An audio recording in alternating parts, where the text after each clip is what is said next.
다음은 정치권 상황 좀 넘어가겠는데요. 먼저 더불어민주당 상황입니다. 어제 후보들 TV 토론이 있었거든요. 모처럼 정책 논쟁이 좀 벌어졌습니다.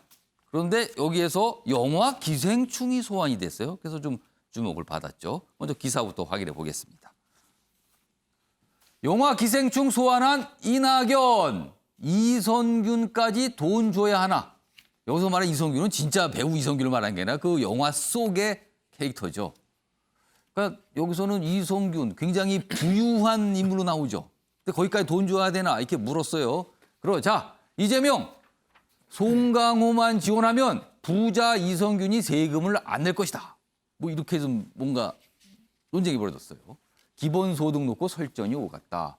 어제 3차 TV 토론의 모습이었다. 그러면서 사진 보시면 어제 이제 TV 토론 전에 이렇게 손을 잡고 기념 촬영하는 모습도 사진으로 실려 있습니다. 자, 그럼요. 이 기생충이 소환됐다. 이 장면이 어떤 걸 보고 이렇게 기사가 나온 건지 영상으로 확인해 보겠습니다.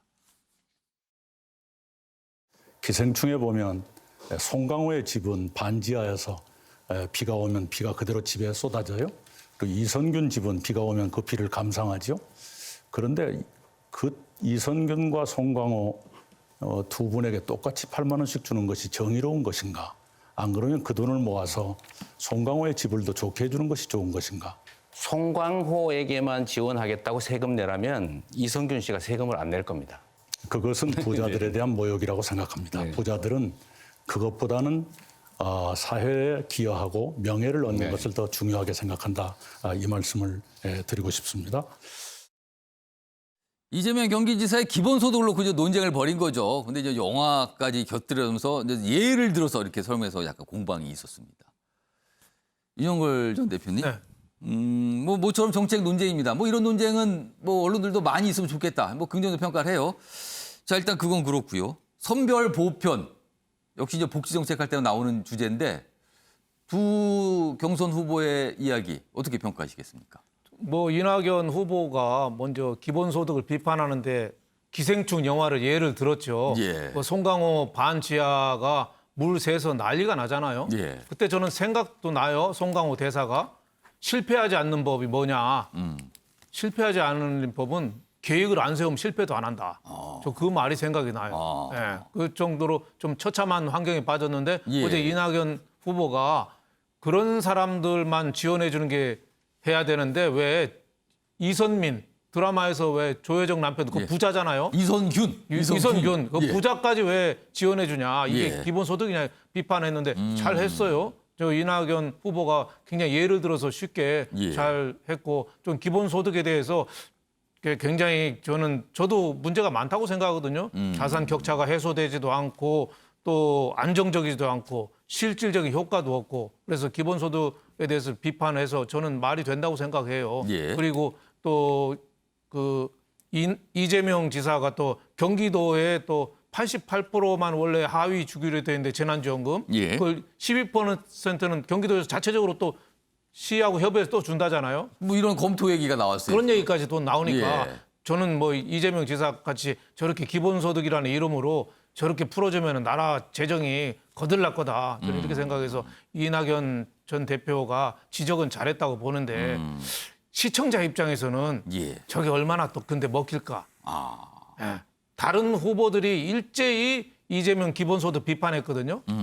그러다 보니까 기본소득을 오히려 홍보해주는 좀 효과도 좀 있는 거 아니냐. 예. 그래서 저는 어제 토론회 보면서 예. 누가 이겼다 졌다 판단하기가 좀 어렵다. 이낙연 후보 지적이 저는 옳다고 생각해요. 그리고 어제 토론 잘한 사람이 그 정세균, 박용진 잘하더라고요. 예. 근데 그 지지율이 너무 낮잖아요. 예, 이낙연은 2등인데 1등을 거꾸로 드릴 뭔가 한 방이 또 있어야 되는데 예. 저렇게 기생충 예도 들고 설명은 잘했는데 저게 얼마나 어필하겠냐 이거죠. 그래서 저는 어제 이재명 지사가 기본소득 저도 비판하는 입장입니다만은 예. 그 방어는 꽤 잘한 것 같다. 저는 이런 느낌을 받았습니다. 박시아 교수님, 기본소득 논쟁, 선별복지냐 보편복지냐 그 맥락입니다. 어떻게 평가하시겠습니까? 10년 동안 대한민국 정치권이 나아진 게 없다라는 생각이 듭니다. 아, 선별과 보편 그 논쟁의 시작점이 10년 전에 무상급식 논란이었어요. 그러네요. 서울시에서 당시 얘기가 있었던 그렇죠. 무상급식. 그때 뭐 가지고 싸웠냐? 이건희 손자한테까지 무상급식 해야 되냐? 지금 이 얘기를 10년이 지나서 똑같이 맥락을 지금 보면 비슷하네요. 그렇죠. 똑같은 맥락에서 얘기를 하고 있는 거예요. 보편과 선별이라고 하는 면에서 본다면. 자, 그러면 정치권은 예. 10년 동안 나아진 게 없다라는 거예요. 고민점이. 지금은 10년 동안 우리가 보편복지를 시행했습니다. 그러면 10년 동안 시행했는데 이런 점은 목표를 달성했고 이런 점은 예산이 부족해서 좀 예산 재원 때문에 어려웠고 예. 이런 걸 가지고 10년의 성과를 가지고 평가하고 미래를 다시 얘기를 해야 되는데 예. 10년 전에 이건희 손자 밥준의 만의 얘기처럼 예. 송강호만 줄 거냐 아니면은 이성균한테까지 줄 거냐 이 얘기를 하고 있으면 내용만 바뀌었지 똑같다. 그때하고. 왜 보편복지를 해야 되냐라고 주장했었냐 하면 10년 전에 예. 공동체, 양극화 시대의 공동체를 유지하고 선순환을 만들어내기 위해서 보편복지를 시행을 했었습니다. 예. 자, 그러면 지금 상황에서 필요한데 예산이 부족한 건지 아니면 필요 없는 건지 10년에 대한 검토가 있어야 돼요. 예. 그리고 앞으로의 계획에도 모든 것을 보편으로 할 수는 없잖아요. 그러면 보편의 우선순위를 어디다가 둘 건지 예. 이런 부분들이 대선 후보들이라면 다음 5년을 리더할 사람들이라면 그런 것에 대한 분석과 공부 그리고 계획을 갖다가 밝히는 자리여야 되지. 예. 10년 전에 했던 뭐 이건희 손자 밥준에 만회하는 것처럼 송강호, 이선균 부자는 8만 원 안 줘도 되고 부자는 8만 원, 아니 가난한 사람은 8만 원 줘야 되고 예. 이런 논쟁을 또 하고 있다라고 하는 것 자체가 예. 정치권이 지난 10년 동안의 성과를 갖다가 제대로 평가하지도 않고 남발하고 있는 거 아니냐. 제발 평가하고 우선순위를 정하고 계획을 세우는 그런 것들이 토론에서 나왔다라면 아마 극찬을 해줬을 텐데 예. 뭐 네거티브 좀 덜한 거 인정하는데 예. 그럼에도 불구하고 10년 동안 민주당이 나아지지 않았구나라고 하는 점에서는 좀 실망감이 있습니다. 그러니까 정책 논쟁을 하는 건 좋은데 수준이 왜 거기밖에 안 됩니까? 그리고 지난 10년 동안 그런 일이 계속 있었는데 여태 뭐하고 똑같은 걸 또 반복하세요. 뭐 이런 지적 좀 매섭게 해주셨네요. 지금 박찬 교수님께서. 후보들께서 좀 새겨 들으셔야 되지 않을까 싶기도 합니다. 민주당 관련 기사 하나 더 있습니다. 자, 일단 어제 토론회는요, 후보들끼리 얼마 전에 이제 더 이상 네거티브 그렇게 하지 맙시다. 뭐 이런 얘기 선언하고 받아들이고 뭐 그런 가운데서 어제 후보들이 좀 자중하는 듯한 모습이 있었어요. 그런데요, 다음 기사 보겠습니다. 여기 보면 역시 이제 어제 토론회 사진과 함께 이런 게 있어요. 이 기사에 나온 제목은 토론회에서 있었던 건 아니에요. 명락 다툼, 이번엔 형수 욕설 대 막걸리 7,000병. 무슨 말입니까, 이게? 서른, 이낙연 후보 측 인물이죠. 형수, 그러니까 이재명 지사의 과거 형수 욕설 들은 사람 어떻게 설득할지 자신 없다. 이런 얘기를 다시 꺼냈어요. 그러자 이재명 지사 공개 지지 표명한 김용민, 이낙연 총리 때 7,000병 마셨다면 하루 10병인데 뭐 이게 술만 드신 거예요? 뭐 이런 취지의 얘기를 또 글을 올려요. 여기 비꼬 왔다. 이거 네거티브 아닌가요, 이거는? 서로들? 상대방이 굉장히 듣기 불편한 소리를 한 거죠. 자, 이런 모습들이 이제 참모 또는 약간 지지 그룹 사이에서 있었던 거예요. 후보들끼리는 뭐 대놓고 얘기는 안 했지만. 그리고요, 어제 토론회에서 그렇게 뭐 심하지 않았지만 살짝 네거티브냐 아니냐 이런 얘기가 나왔거든요. 그 모습도 확인해 보겠습니다. 약자를 대하는 또는 시민을 대하는 이재명 후보의 태도에 대해서 우려가 있다는 것은 본인도 아실 겁니다.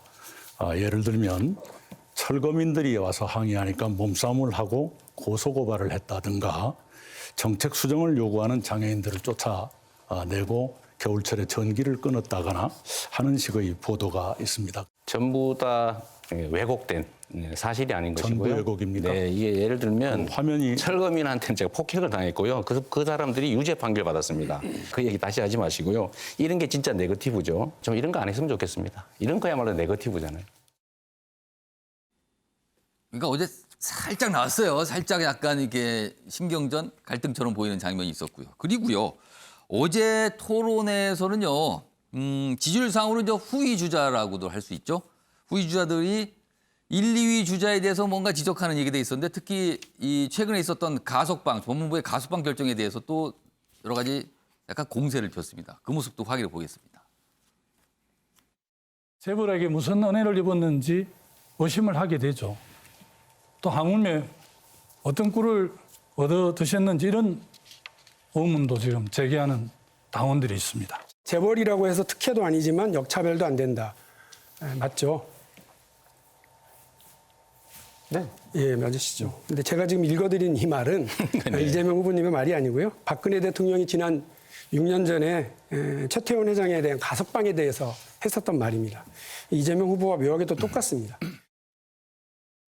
자, 이 가석방 결정, 저는 법무부가 되는데 이 건에 대해서 지금 민주당 내에서 약간 의견이 갈리고 있어요. 약간 갈등처럼 보이고 있는데 어제도 이제 그거에 대해서 1, 2 후보들에게 여러 가지 지적을 한 겁니다. 저런 어떤 견제, 후위 주자들의 견제의 목소리도 있었습니다. 이 얘기 좀 해보겠습니다.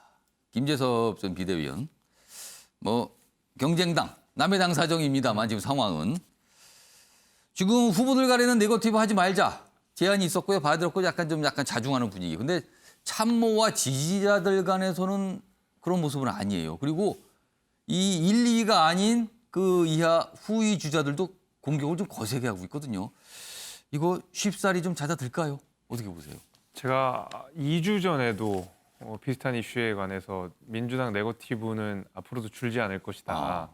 그때도 뭐 많은 이야기가 있었습니다. 신사협정 해야 되는 거 아니냐, 네거티브 중단해야 되는 것이 아니냐. 예. 사실 2주, 3주 전부터 계속 그 얘기가 나왔었거든요.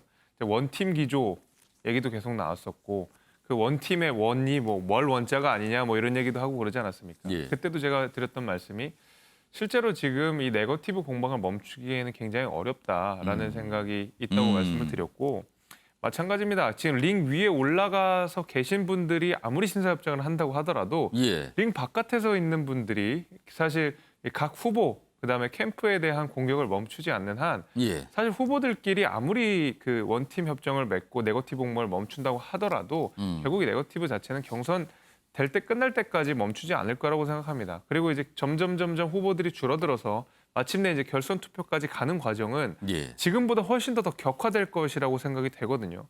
사실 지금 보면 뭐 욕설이라든지 뭐 과거 뭐 어떤 윤리적 문제에 대해서 예. 주요 지적을 많이 하는데 최근 들어 또 드러나온 얘기가 예를 들면 이재명 캠프 같은 경우에는 뭐 성남 FC 관련돼서 뭐 제3자 뇌물 의혹이 예. 있지 않느냐라는 얘기도 나오고요. 또 어디서는 과거에 이제 그 이재명 지사가 옵티머스 펀드와 연루된 것이 아니냐라는 의혹도 사실 있었단 말입니다.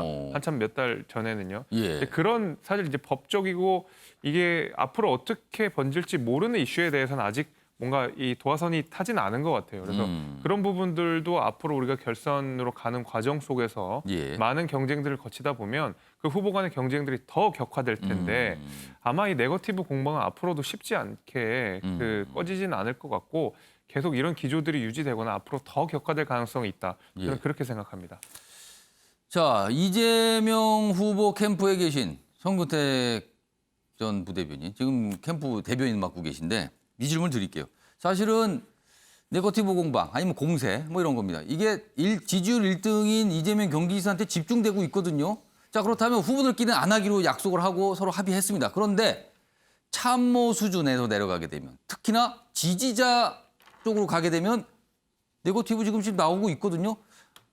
이재명 캠프 측에서는 이 지지자나 참모에서 하는 이 네거티브 어느 선까지 인내 또는 반응이 없을 수 있습니까? 어떻게 보세요? 일단은 뭐 앞에 말씀하신 것부터 말씀드리면요. 예. 성남 FC 같은 경우에는 이게 광고 유치가 안 되면 이제 성남시에 예산이 들어가게 됩니다. 예. 광고 유치하면 이제 예산을 절약하는 효과가 있는 거예요. 그러니까 그거를 뭐 국정농단하고 비교하는 건 말이 안 되고 지금 옵티머스는 아마 이제 이낙연하고 좀 혼동하신 것 같은데 이재명하고 관계 없는 거고요.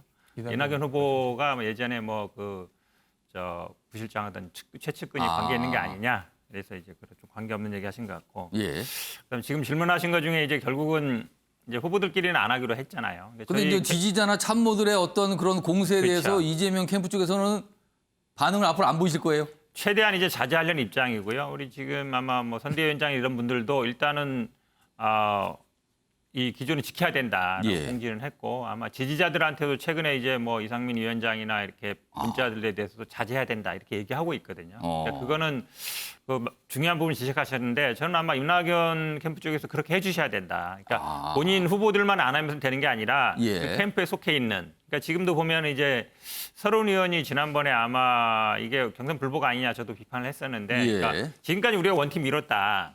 그런데 이번엔 장담이 안 된다. 이제 그렇게 얘기한 거거든요. 그러면 사실 그전에는 원팀 했지만 이번에 안 할 수 있다라는 얘기잖아요. 그러면 이제 그런 얘기에 대해서 뭐 유감을 표명하든가 아니면 만약에 이낙연 후보가 그렇게 하면 안 된다. 우리 원팀 이뤄야 된다. 이렇게 얘기해줘야 되는데 예. 그 자제를 안 시키고 있거든요. 그다음에 지난번에 기억하시겠지만 군필 원팀이 나왔을 때도 나머지 3분 후보들은 다 그거 잘못된 거다.